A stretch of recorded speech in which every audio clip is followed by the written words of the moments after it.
Are you finding it difficult to be your true self at work?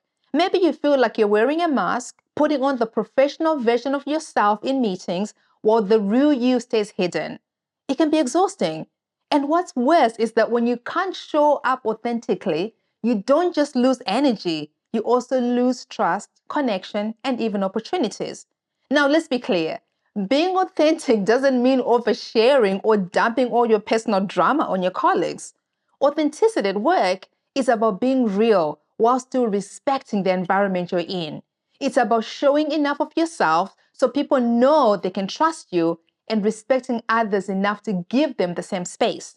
Today, I want to unpack why authenticity matters, why it's so hard, and share 3 concrete human skill-based strategies you can use to show up more authentically at work without losing professionalism. But first, if you're new here, hi, I'm Elizabeth.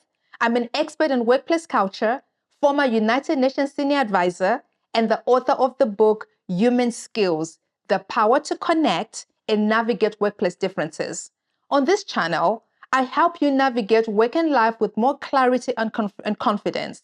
So if that sounds helpful, go ahead, like this video, and subscribe to the channel. Let's get into it. So why does authenticity matter so much? Because trust is the currency of the workplace. If people don't believe you're real, they won't buy into your ideas, your leadership, or your vision. Authenticity inspires respect, and it gives other people permission to be authentic too. But here's the tough love. Authenticity isn't easy. That's because most of us were trained consciously or unconsciously to fit in. From school to family expectation to our very first jobs, we learn to play roles. And at work, the pressure to perform, to be liked, or to look the part can make us even hide parts of ourselves that actually makes us strong. So if you've been struggling to be authentic at work, stop blaming yourself. Let's talk about solutions. And here are 3 practical ways, grounded in human skills, to bring more authenticity to your work life without crossing boundaries. Strategy 1, practice courageous honesty. When something matters, say it. Not rudely, not recklessly, but clearly and respectfully. For example, instead of sitting quietly in a meeting when you disagree, you might say, I see this differently. Can I share another perspective? That's authentic. It shows you respect yourself enough to speak up and respect others enough to offer your view constructively. This matters because when we don't speak up, resentment builds, and resentment poisons trust.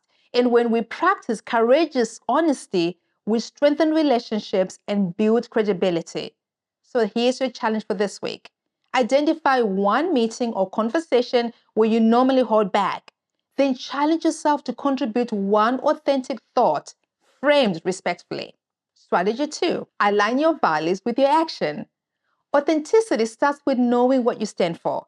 Now, if you don't know your values, it's easy to bend and break under pressure. For example, if one of your values is collaboration, but you are in a competitive environment, you might feel torn. Recognizing that conflict allows you to make conscious choices about how you want to show up.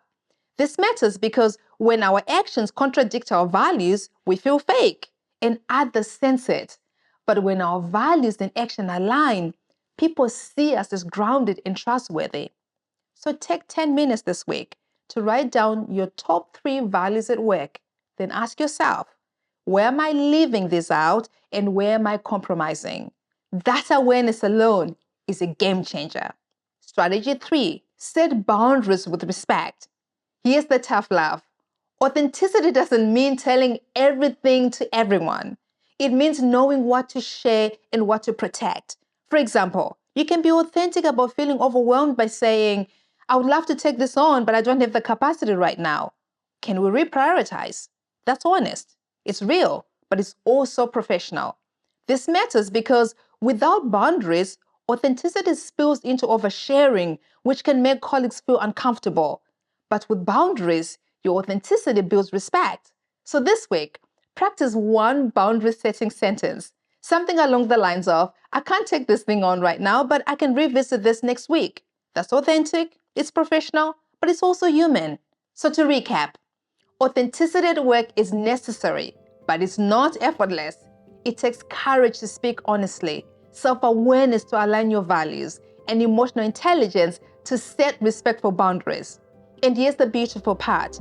When you show up authentically, you don't just give yourself permission to be real, you also give others permission to do the same. And that's how trust grows. That's how respect deepens. So here's my challenge for you. Which of these 3 steps, courageous honesty, aligning values, or setting boundaries, will you try this week? Drop it in the comments and let's keep each other accountable. And remember, if you want people to respect the real you, you have to be brave enough to show them who that is. Thanks as always for watching, and I'll see you in the next one.